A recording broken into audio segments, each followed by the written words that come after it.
¿La conducta de las personas o la naturaleza? ¿Por qué los niños a los 7 años ven pornografía?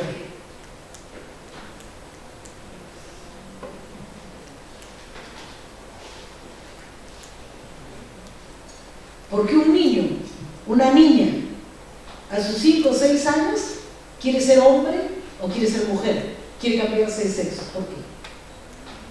¿Es un problema de conducta?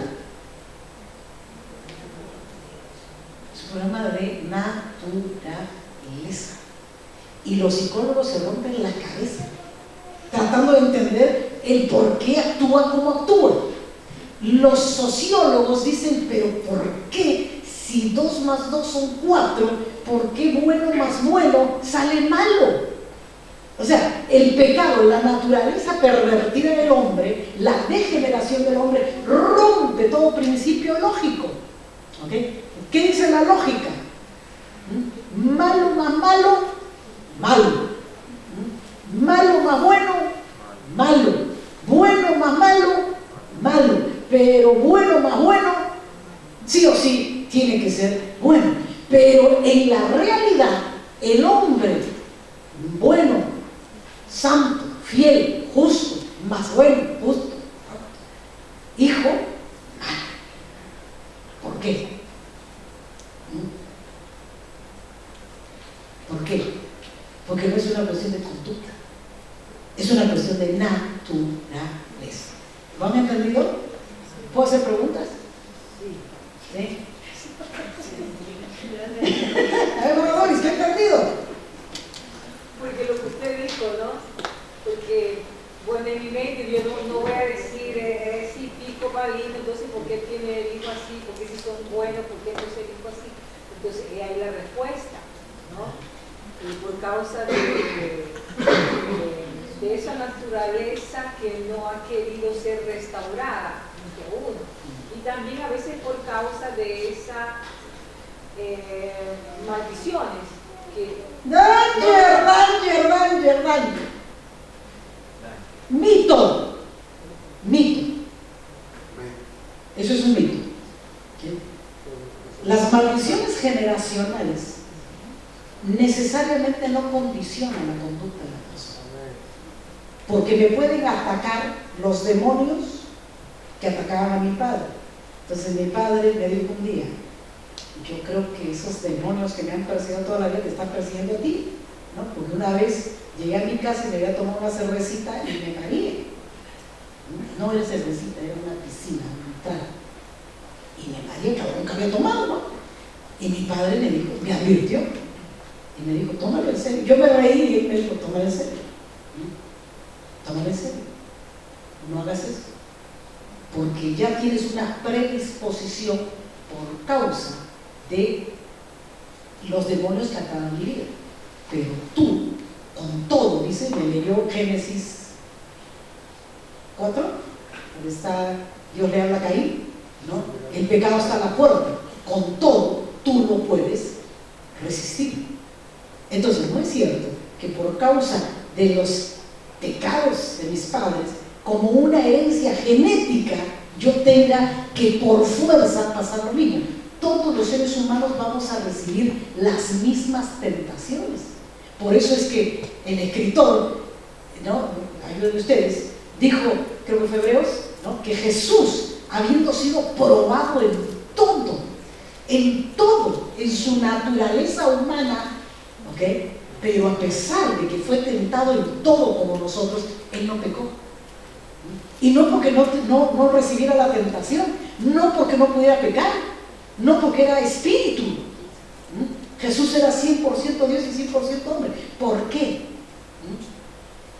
Porque Él tenía y Él usaba la asistencia de la segunda persona, la tercera persona, perdón, de la Trinidad, la ayuda del Espíritu Santo.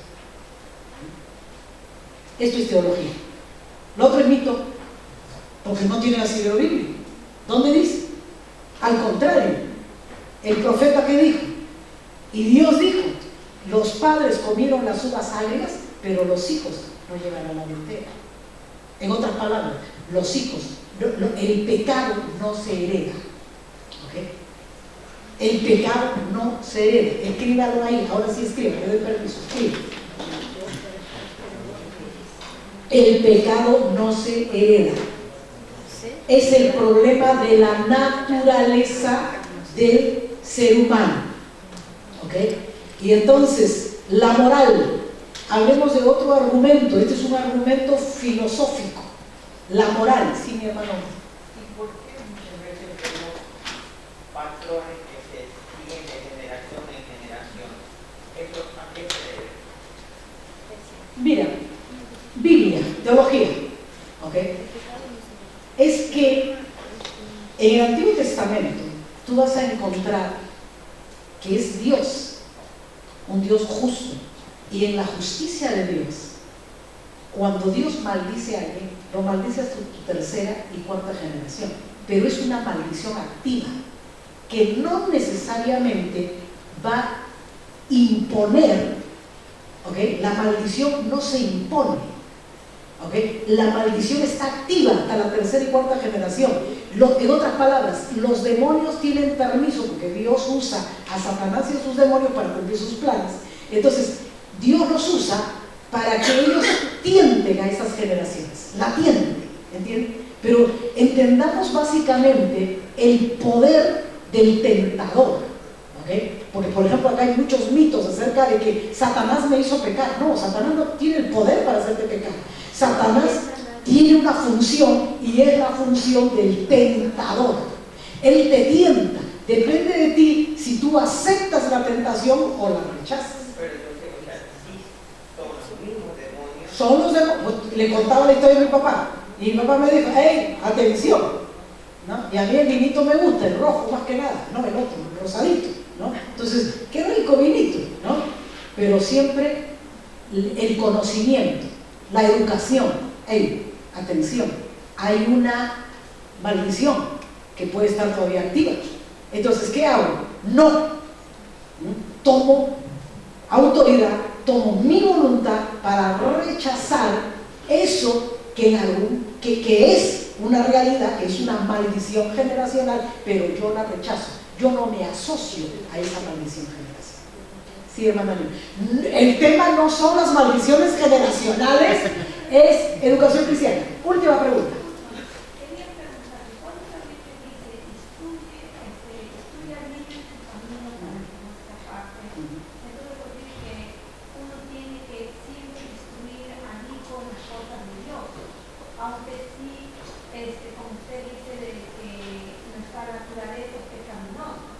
Qué inteligente tu pregunta, hermano. Esas son las preguntas que a mí me gustan y a un teólogo le gusta.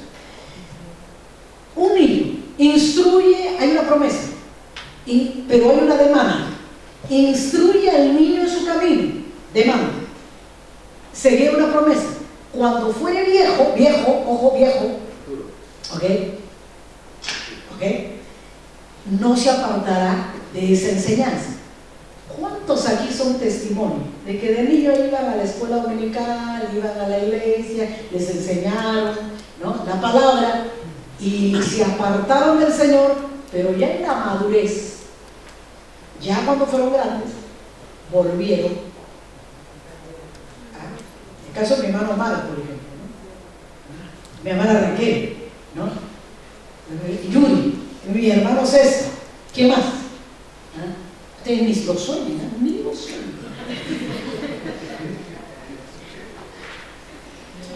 Teología, ¿entienden? Eso es una verdad bíblica, pero no quiere decir que nunca se van a apartar. Estos señores que ustedes ven aquí, y varios más que tenemos en la iglesia, son la consecuencia de objetivos claros de la educación cristiana. ¿Está? Objetivos claros de la educación cristiana. ¿Qué queremos lograr? Queremos lograr una generación que se va a levantar con principios y valores, y como iglesia les vamos a generar, ¿se acuerdan aquí la imagen esta de acá que habla más que mil palabras? Y la iglesia va a trabajar, ¿ok?, para que todos miren allá arriba, ¿entienden? Y les vamos a generar espacios. Y les vamos a enseñar.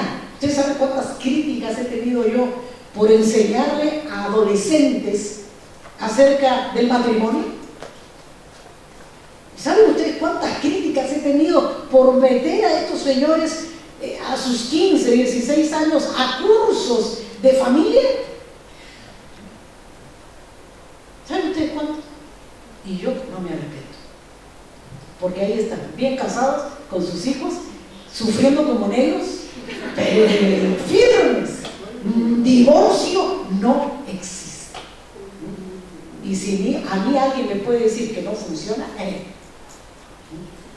ahora, que no faltará la excepción, pero cuando hay objetivos claros en la educación cristiana, entonces la excepción es lo incorrecto, pero la realidad, la verdad que vivimos es lo que se ve, lo que se vive, ¿no? Entonces ahorita estoy hablando por el esposo de Allen, de Alcira, de Yomira. Ay no, yo me quiero casar a los 40 años. Eso dices hasta que te enamoras, ¿ah? Y cuando te enamoras te quieres casar a la semana siguiente, ¿ah? Y como iglesia tenemos un plan, el plan de la teología. Entonces empezamos a educar a temprana edad, ¿entiendes? Y en la adolescencia, cuando el niño, cuando el jovencito está tratando de encontrar su identidad, es ahí donde se manifiestan todas las tentaciones. Y el tentador es el momento crucial del tentador, porque ese niño comienza a ser atacado en su identidad sexual, empieza a ser atacado en su fe, empieza a ser atacado a todo nivel, ¿ok? Si la educación cristiana de la iglesia fue efectiva, esa guerra, esa batalla, le dura un día, le dura una semana, le dura 3 meses, jamás llegará a 6 meses. ¿Por qué? Porque está cubierto por la iglesia. ¿Capito?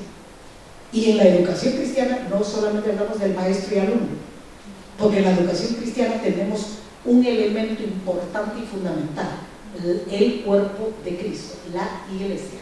Porque si yo pienso una cosa, el director de la escuela piensa otra cosa, el maestro de los STEAMs piensa otra cosa, y la intercesora piensa otra cosa, estamos fundidos. ¿Sí o no? Porque ahí está lo que significa la currícula. Hay que tener una currícula, hay que tener un plan. Sí, hermana Lina. Pastora, yo quiero entender bien lo que usted dijo, que el pecado no se hereda, ¿no? Porque si nosotros vamos a ver, por ejemplo, el que es borracho, ¿no? Eso es un pecado, ¿no? Pero se vuelve a repetir en lo que son los hijos. Por causa de la naturaleza del hombre. Pero pastora, se supone que si nosotros pecamos, estamos bajo esa maldición de pecado. Y mientras estemos bajo esa maldición, o sea, lo hereda el hijo, Mira. Ese es un argumento muy largo, porque tendría que agarrarte, y tengo argumento desde Génesis hasta Apocalipsis para demostrarte que eso es un mito, ¿okay? Que es una realidad. Las maldiciones generacionales, y nadie lo puede decir, puede negarlo, pero es más realidad todavía en el Nuevo Testamento, donde dice que Cristo en la cruz del Calvario se llevó todas las maldiciones, todo, Él lo quebrantó. ¿Qué es lo que te está diciendo? Que tu vida, soteriología, ¿no? La salvación, la justificación, me declara inocente delante del Padre, de manera que mi condición anterior ya no es considerada por Dios. ¿Okay? Entonces, delante de Dios tenemos paz, que vamos a tener siempre ataques del tentador para pecar contra ese Dios que nos ha salvado. Eso también es una realidad. Y cada uno de estos temas son un argumento teológico. ¿Okay? Ahora lo que estamos hablando es de la educación cristiana. ¿Okay? ¿Cómo debemos educar? Sí, mi hermano Jorge. No, yo decía también que la palabra de Dios es verdadera, ¿no? En 2 Corintios 5:17 dice: De modo que si alguno está en Cristo Jesús, nueva criatura es. Las cosas viejas pasaron y aquí todas son hechas nuevas. Así es, pero no debemos dejar de lado, por causa de la cristología, o sea, la enseñanza de Cristo, que Satanás es una realidad. Entonces tenemos un tentador, tenemos un enemigo, nunca lo olvidemos, ¿ok? La teología siempre debe ser vista, todo argumento teológico debe ser visto en el contexto, ¿ok? Jamás debemos perder de vista a Satanás, que es el enemigo de nuestras almas. Jamás debemos perder de vista al Espíritu Santo, que es el que nos fortalece. Pero pareciera que a estos dos elementos siempre los estamos sacando de afuera, al lado. Ahora, ¿por qué pecamos tan fácilmente? Porque no tenemos la conciencia del ayudador, del Espíritu Santo. ¿Por qué nos dejamos, muchas veces no tenemos respuestas del por qué actúo como actúo? Porque no tenemos muy en cuenta que Satanás nos está atacando todos los días para pecar, ¿ok? Que esa es su meta, ¿ok? Sigamos entonces, por favor, perdónenme, tenemos que terminar hoy. Conducta, naturaleza, nos quedamos aquí. La moral, hablamos de moral. ¿Qué es la moral? Es un conjunto de normas, valores y creencias existentes y aceptadas en una sociedad que sirven de modelo de conducta y valoración para establecer lo que está bien o lo que está mal.